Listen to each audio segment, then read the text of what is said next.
You go first. All right. So, Charles, last podcast episode, might have been a few weeks ago, we spoke about our top offline marketing strategies. And I think your number one might have been physical products. Yeah, promotional items and custom printed clothing. I wonder why. I wonder why. And I know why. That's because you've got first-hand experience and you see it every single day and you know how good it is. And right? because it works. And It it's works. the number one investment every company in Australia should engage in. And just as a little, by way of a testimonial, I've got your pens and they are a hit in the office. Oh, they are fantastic. fantastic. Beautifully printed. They're durable. I haven't broken many of the, the little tag that you Oh, yes. pin it on. They snap off. Yes. And I abuse those as well. I pull on them. They don't break. They're very good. Good. Very good quality. And they never run out. That's what I found. The pens don't run out. Oh, I have to remedy that. They must run out. No, I need reorders. It's like the never-ending box of Tim Tams. Anyway. So my number one offline strategy, and this is by a big margin for me, is having a referral system in place to attract more clients to your business. Now, if you run a practice firm or a business, you're going to want to listen closely to this. So perhaps you're a lawyer, accountant, financial planner.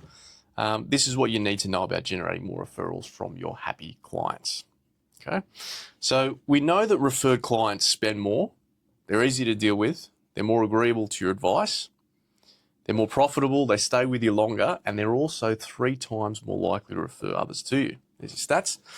And the reason for this simply comes down to the most important ingredient in a business relationship, which is trust. And the trust that you can deliver the outcome that the new client is seeking to solve that problem that they've got. So when someone's referred to you by someone they already trust, then they've now got proof. They've already got proof, real life proof, that you're an expert and you can be trusted. So we know that not all referrals are great, but the large majority of them are. But that also, there's a varying degree of quality, and that's the same with service providers. So my belief is if you're doing a great job for your clients, then you deserve to be compensated for that. You deserve to get more of the market share. So the dynamics of generating a referral, or generating a client through advertising versus the dynamics of someone that's been referred, are very different. It's a very different shift in positioning. And it works, which works heavily in favour of the service provider who gets those clients through the referral, generating systems that they've got in place.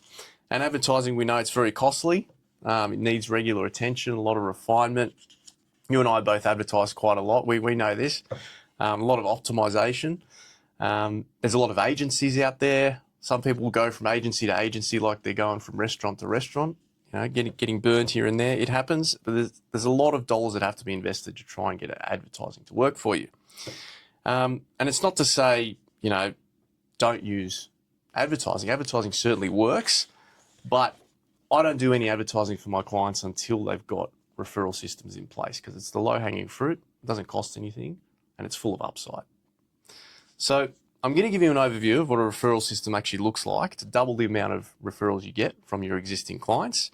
Now, that's assuming today that you're already getting some organically, which if you're doing a great job for your clients, I know you are, Charles, you're going to get some organic referrals from that. And that means that you are classed as referable, right? A very quick word. My name is Charles. I run an agency called Cubic Promote. We are the leading supplier of promotional products and uniforms in Australia and also in New Zealand. We supply to 3,000 organizations on any given year. If you're looking for a reliable partner to supply you with merchandise for your office or uniforms for your organization, trust us, Cubic Promote. And now back to the show. So let's jump in and let's chat about that. So now, a lot of professionals who do a great job for their clients, but they wonder why they don't get more referrals. There's a lot of professionals, a lot of businesses out there that do a great job, and they wonder why do I only get a bit of word of mouth here or there? It happens organically. Well, there's actually 4 major reasons why happy clients don't refer. First is that they don't know that you actually want referrals. So one of my click counting clients, he's a partner at a small to mid-tier firm, wonderful guy. He actually told his clients to stop referring to him at one point. So he was able to sort of control the flow because his client book was probably at 110% It's not as capacity. linear as he makes it sound. You can't actually control the flow, but carry on. To a degree, if you know who's referring you, you can say to them, yes or no. Yeah. So he's now thankfully solved that problem because he's only got his client book is probably, I don't know, 100, 150 people deep. So he's in contact with a lot of people in that. And he's thankfully solved that staffing issue for the most part. So he's now able to go back to those clients and he said to them, hey, start referring people my way. All of a sudden it's like a tap. Yeah. And he's just getting an influx of people coming to him. So the first thing is to make sure that your clients know that you want referrals. He must be a very charming man. Over and above, I'm sure he's good at his job, but to be able to say, oh, no, I got too much business. And then the next day, say, you know what? I'm ready for business now. He must have been such a smooth talker. Well, I wouldn't say he's a smooth talker. He's just very good at what he does. And he knows that if he takes on too much work, he's going to dilute that quality. Of course. That he's going to deliver. Of course. Now, I'm going to talk about something on that topic later as well. But carry excellent. on. Good. I want to hear it. So the second major reason why happy clients don't refer is that they don't actually know who to refer to you, right? So I'll give you a scenario. And I want you to picture this. You're at a big shopping centre. Let's say you're at a Westfield, for instance, and you hear an announcement over the speaker and it says, missing child, please keep an eye out, okay? Now, you're probably thinking to yourself at that point, gee, I hope they find this kid. I hope he's okay, blah, blah, blah, blah. And you might be, a little bit more attentive to the people around you, but it'll probably pass pretty quickly in terms of, your thought process. You're going about your day. But picture this. What if the announcement said to you, missing child, young boy, 6 years of age, Caucasian appearance, slim build, black pants, plain blue T-shirt, and red hair. Now, what happens now in your search for that boy? Is that riding a bicycle? So you'd be looking at, your direction would be where your head is at. Yep. So the body follows the head. So riding a bike. Yep. So you've now got a picture. You've created a mental picture of what this kid looks like.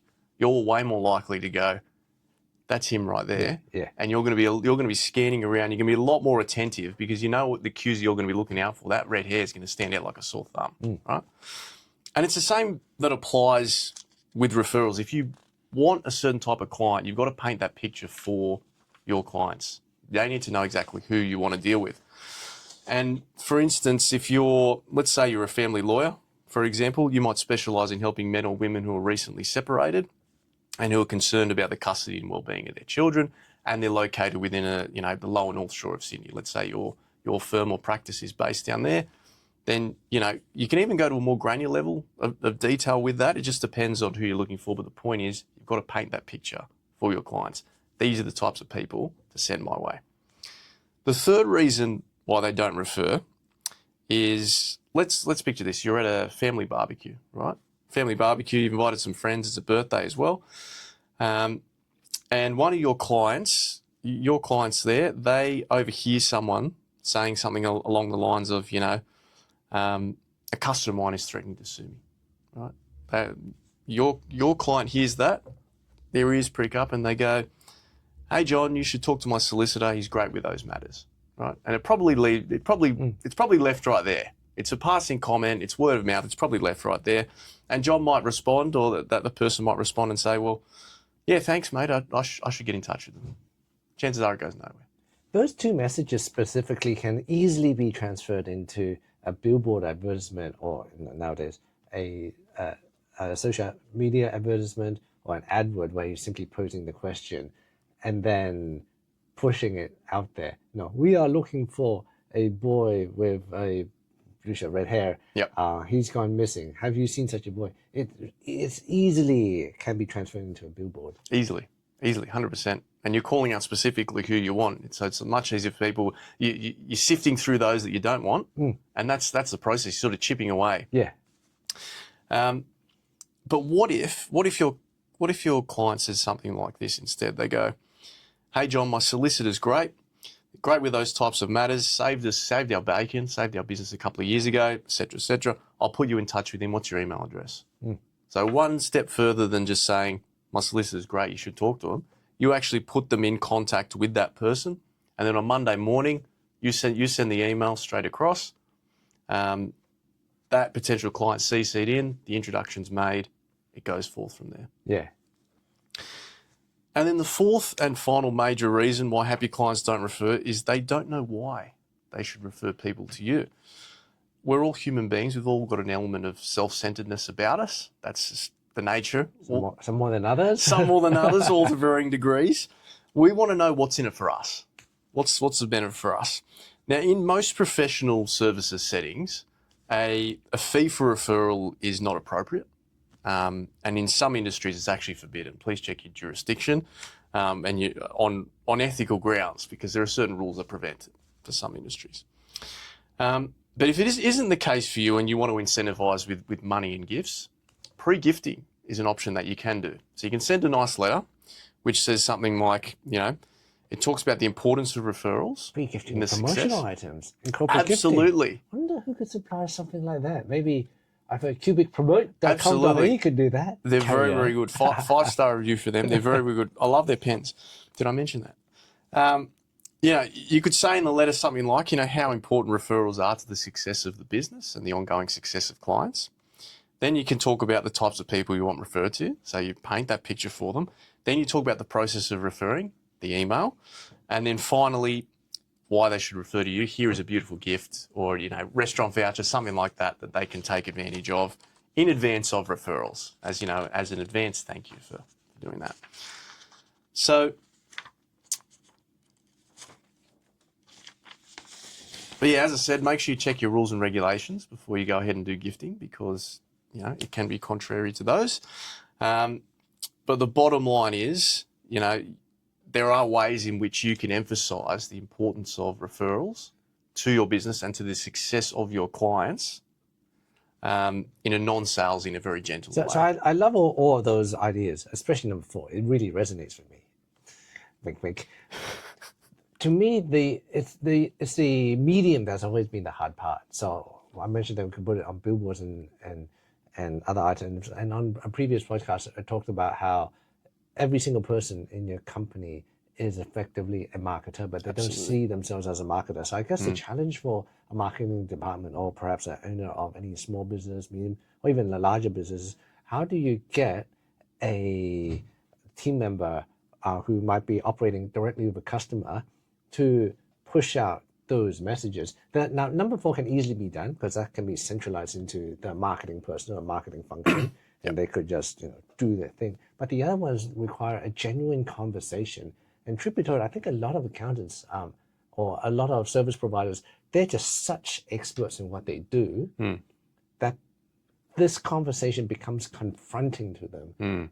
What do you think? Do you feel that's a thing where a conversation like that scares people? And if it does, what are some of the things that a marketer could do to speak to their team, the servicing team, the person actually doing the job, on just lessening the friction? Lessening the friction, yeah, definitely.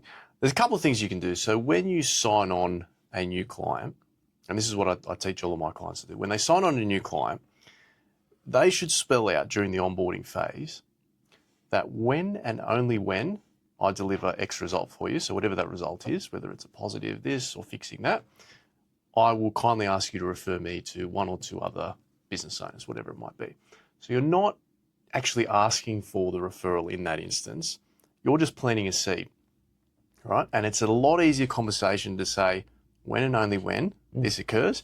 And if you have that as part of your process, then from day one, that client or new customer that you've acquired knows this person wants referrals. This is who I'm going to refer them to. This is how I'm going to refer them. And this is why I should do it. So put it like you said, like a process, like a tick box. So you, as a marketing person or the other company, you say to your team, okay, so when we onboard a new customer, we need these 4 or 5 things to be done. Number 1, introduce yourself, a bit about yourself, your background, your area of expertise, and then talk about, obviously ask the appropriate questions about where the customer is at, what are their aspirations, what do they hope to get out of the relationship. But also, as the next tick box is planting the seed. Have you planted the seed? And tick the tick box, and then hopefully with that muscle, then it gets easier over time. Absolutely, it is like a muscle. You've got to exercise it. Absolutely. The other thing is put it in your newsletters. Put it down the bottom of your newsletters or somewhere in your signature, and say, referrals are very important to the success of our business and our clients. The success of the client depends on how well the business is going. So put that in your little signature and say who you want to be referred to. And you could say something like, the best compliment that we receive is when people refer clients to us. We put that on our email footer. Actually, our current email footer doesn't have it. That reminds me, I have to change it. But for most of the year, our email footer at the bottom had the words, we're a small Australian business. Referrals mean so much to us, and we appeal to the goodwill. Please let your friends and family know that we are a leading supplier of promotional items and custom branded clothing. It's great. Yeah. So and even if you wanted to take that a step further, because I know that you run some offers on your website and through your advertising, sometimes you'll gift people a gift card, that kind of thing. You could even attach that to the referral process and say, you'll get a gift card, and so will the person coming on board. Yeah, that's a great idea. That's a great idea. Well, thank you for sharing. Yeah, no worries. And if you wanted to learn a bit more about that, I've got if you want access to a training video which goes into a lot more detail of actually how to set out and create, a step-by-step recipe and a step-by-step process for referral generation, head over to the website, realtimeresults.com.au/referrals. Drop your details in there and I'll send the video straight across. We'll put it on the link down the bottom as well. Perfect. Thanks, Charles. Thank you for sharing. All right.